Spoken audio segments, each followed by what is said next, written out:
Pernah ngerasa nggak sih, jadi orang tua di zaman sekarang itu, wah, rumit banget. Hari ini kita coba sederhanakan ya. Kita akan bedah sebuah panduan praktis yang merangkum semua kearifan para ahli biar kita lebih siap mengasuh anak di dunia yang serba cepat ini. Yuk, kita jujur-jujuran dulu. Kalau Anda sering merasa seperti ditarik ke 100 arah berbeda dalam satu waktu, tenang, Anda nggak sendirian. Itulah realita yang dihadapi hampir semua orang tua modern setiap harinya. Nah, ini dia nih, biang keladinya. Para ahli menyebutnya konflik peran ganda. Rasanya tuh kayak ada dua magnet raksasa yang narik kita ke arah berlawanan kan? Tuntutan di kantor dan kebutuhan keluarga di rumah. Bikin kita ngerasa nggak pernah bisa 100% total di salah satunya. Coba deh kita hitung. Dalam satu hari, Anda itu jadi karyawan, jadi pasangan, jadi orang tua, manajer rumah tangga, bahkan mungkin juga anggota komunitas. Menyeimbangkan semua topi ini, apalagi buat para ibu yang bekerja, itu benar-benar kayak aksi sirkus yang butuh energi luar biasa dan pastinya bikin stres. Jadi pertanyaannya, di tengah semua kekacauan dan tekanan ini, pegangan kita apa dong? Ternyata jawabannya bukan dari tren parenting terbaru yang lagi viral, tapi dari sebuah filosofi dasar yang sudah ada dari dulu dan justru makin relevan sekarang. Mari kita masuk ke intinya. Ada 3 pilar utama dalam panduan ini, sebuah kearifan lokal yang sederhana tapi kuat banget. Asah, asih, dan asuh. Pilar yang pertama adalah asah. Gampangnya, ini soal ngasah otak dan pikiran anak. Ini bukan cuma tentang PR matematika ya, tapi lebih ke gimana kita memancing rasa ingin tahu mereka pas lihat ulat di daun, ngajak mereka bertanya kenapa, dan bantu mereka memecahkan teka-teki sederhana. Inilah fondasi kecerdasan mereka.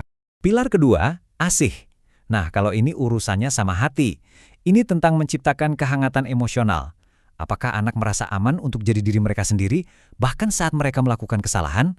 Apakah mereka tahu kalau mereka dicintai apa adanya?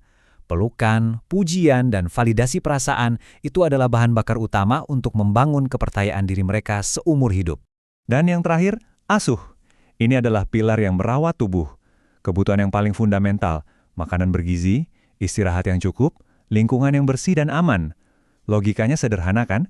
Gimana anak mau fokus belajar atau merasa bahagia kalau badannya nggak sehat? Jadi, asah untuk pikiran, asih untuk hati, dan asuh untuk badan. Ini bukan 3 hal yang terpisah loh. Mereka ini satu paket yang saling berhubungan. Kalau ketiganya seimbang, kita sedang membentuk manusia yang utuh dan tangguh. Oke, fondasinya udah dapat. Terus, gimana cara menjalankan ketiga pilar tadi? Kita butuh satu alat yang super ampuh, sebuah kekuatan super yang sebenarnya dimiliki oleh setiap orang tua. Alat itu adalah komunikasi. Coba lihat deh bedanya. Jauh banget kan? Di satu sisi, ada gaya otoriter yang isinya cuma pokoknya kamu harus nurut, titik. Satu arah, kaku. Di sisi lain ada gaya demokratis. Yuk kita omongin baik-baik kenapa aturan ini penting. Komunikasi jadi 2 arah, logis, dan justru membangun kepercayaan diri anak. Eits, tapi jangan salah ya. Demokratis itu bukan berarti bebas tanpa aturan sama sekali. Justru sebaliknya, ini tentang memberikan aturan dengan rasa hormat dan penjelasan, bukan mendikte, tapi membimbing. Dan hasilnya, anak-anak yang tumbuh jadi lebih mandiri, percaya diri, dan bertanggung jawab. Oke, tarik napas dulu. Sekarang kita masuk ke level yang mungkin paling menantang buat orang tua zaman now. Dunia digital. Ini fakta yang cukup bikin kaget. Rata-rata orang Indonesia menghabiskan 5,5 jam setiap hari di dunia maya.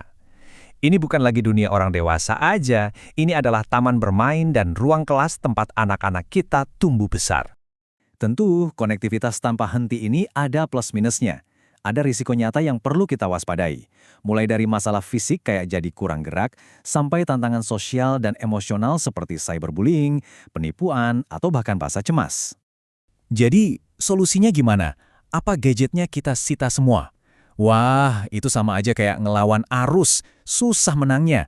Kuncinya itu bukan melarang, tapi mendampingi. Kita perlu bikin kesepakatan yang jelas soal aturan main di dunia digital, dan yang paling penting, kita ajarkan mereka untuk berpikir kritis. Oke, kita udah ngobrolin konsep yang gede-gede ya.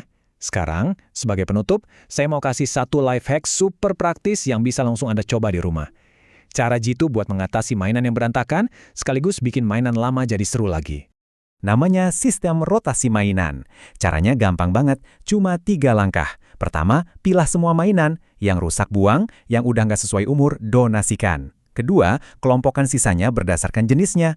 Nah, langkah ketiga ini kuncinya. Simpan sebagian besar di dalam kotak dan keluarkan 1 atau 2 kelompok aja setiap beberapa minggu. Simple tapi efeknya luar biasa. Pada akhirnya, yang paling penting buat diingat adalah tujuan kita jadi orang tua itu bukan untuk jadi sempurna, tapi untuk jadi hadir, benar-benar hadir untuk anak-anak kita. Dari semua obrolan kita hari ini, coba deh pilih satu aja.